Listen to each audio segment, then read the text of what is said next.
Angela walked into Q's recovery room, heard the machines beeping, saw him hooked up to an IV with a tube down his nose and throat, and tears began to run down her eyes. As she stared at him, she said, "Lord Jesus, please don't let it be over before it even begins." She gently grabbed his hand and said, "Q, I need you. Your family, they need you. The world needs you.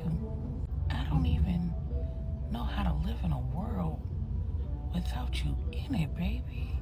I haven't even had a chance to love you for real. You don't get to leave me yet. You haven't kept your promise to Marcus. You've got to live so God can keep his promise to you." At that moment, the machines began to beat frantically. The nurse rushed in and rushed Angela out of the room, and another nurse came over and said, "Sweetheart, I'm sorry. It may be too soon. We're going to have you go back and wait in the family waiting room." Angela rushed back into the waiting room, crying, and ran into LJ's arms, frantic, saying, "I don't know what happened. The machines, they started beeping." The nurse came in after her and explained, "Sometimes it's too much. The patient, they can't handle too much stimuli. Let us get him settled, and then we'll try again, okay?" Angela said, "I don't want to upset him. Miss Bella, you have to go in. It should be you." Miss Bella said, "It's okay, dear. Just give him time." Over the next few days, the family took turns sitting by Q's bedside. He was kept sedated while his heart and lungs had time to heal. DPD arrested 12 individuals, directly or indirectly connected to the money laundering, fraud, and attempted murder scheme, including Charlie the mortgage broker, the second assailant who was in Deuce's house, a number of individuals connected to Bunz's strip club, the mother of Travis's children, and several additional individuals. The entire crew was brought up on RICO charges, and Veronica was able to return home. She and Donovan agreed to start over with a clean slate. Tracy's preterm labor was successfully stopped, and Deuce was retired from the police force due to his eye injury. Angela and Regina continue working on the relocation of the business to Dallas. Bernie continued handling the business in Denver. Miss Brenda remained in Dallas, helping Angela with the children, and the St. James family got to know Miss Brenda, the children, and Angela even better. Meanwhile, Michelle was confused about why Q hadn't contacted her. Sunday morning, Regina took it upon herself to attend 8 a.m. service. At the end of service, she made a beeline for Michelle. Regina said, "Amora, can I talk to you for a minute?" Taking her to the side, Regina said, "I don't know what kind of mess you trying to pull with this whole Michelle thing." Amora said, "Hold on. My name is Michelle Amora Thomas, so there's no bull here." Regina said, "Oh, okay. Well, I always knew you as Amora." Amora said, "Right. Now that I'm more established in my career, I decided to go by the name that's written on my degrees." Regina said, "Q told me that you told him that you had something that was so important that you needed to tell him about, and I need to know what that is." Amora looked Regina up and down and said, "And I don't see how that's any of your concern." Regina said, "Well, Q is a little incapacitated at the moment. So if what you have to say is all that important, you might want to share it with me so that I can help you get the message to him." Amora said, "What do you mean he's incapacitated?"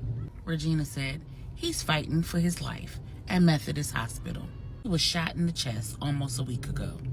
Amora said, "Oh my God, is he going to be okay?" Regina said, "Don't go trying to act like you care all of a sudden now." Amora said, "Regina, you don't know me. You don't know anything about me. So don't even try to pretend like you know how I feel." Regina said, "I know you accused him countless times of being a cheater when you were the cheater. I know you cheated on him with his boss the night before your wedding." Amora said, "You have no idea what went on with me and Roderick. You don't know what he did to me. You don't even know if I slept with him voluntarily." Regina paused and looked at Amora and asked, "Are you suggesting?" Amora said, "I'm not suggesting anything. I'm telling you that you don't know what you're talking about. Captain Roderick Arrington is a powerful man. I didn't just start going by my first name solely because it's what's written on my degrees. I started going by my first name so that he couldn't find me." Regina said, "I knew he was trifling, but I didn't know he was that trifling." Amora said, "There's a lot that you don't know. And before I tell you, I really need to tell Q." Regina said, "This is getting real messy. Listen, as soon as he's awake, I will let him know that I spoke with you. And if he wants to speak with you, I will let you know. Do me a favor. Don't go showing up at that hospital. He's surrounded by family and friends and his woman, and it would be inappropriate for you to go showing up now, bringing up old news." Amora said, "Okay, I'll do that. But I need your word that as soon as he's able, you will have a conversation with him. Let him know that I really need to talk to him, and you'll advocate for me having that conversation." Regina said, "You have my word. We are on holy ground. I promise I'm going to have the conversation with him, and I'm going to do everything that I can to get him to have the conversation with you so that y'all can put whatever this is to bed, because the last thing I need is for whatever this is between y'all two to come between him and his woman. He and my best friend have been through hell and high water, and I won't let you or anybody else come between them now." Amara nodded her head and walked away. Pastor Corey, overhearing the conversation, walked up to Regina and asked, "Is everything okay?" Regina looked at him and said, "CT, I need to know everything that you know about Amora." Pastor Corey said, "Who?" Regina said, "Michelle. I know her, and so does Q, as Amora."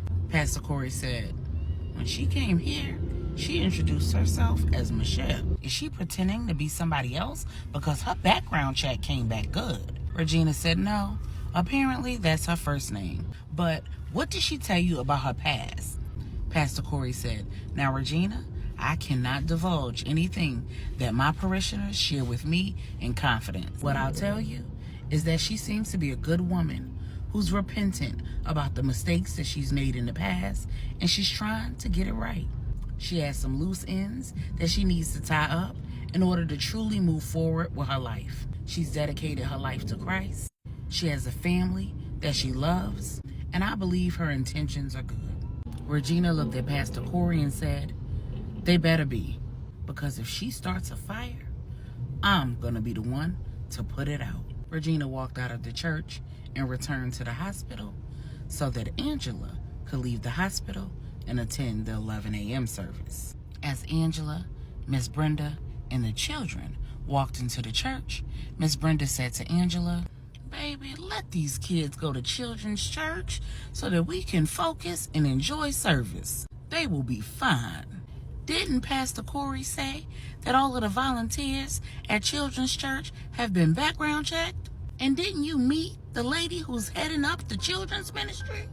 Angela said, "Yes, Mom Brenda, I guess you're right. I'll at least give it a try this time."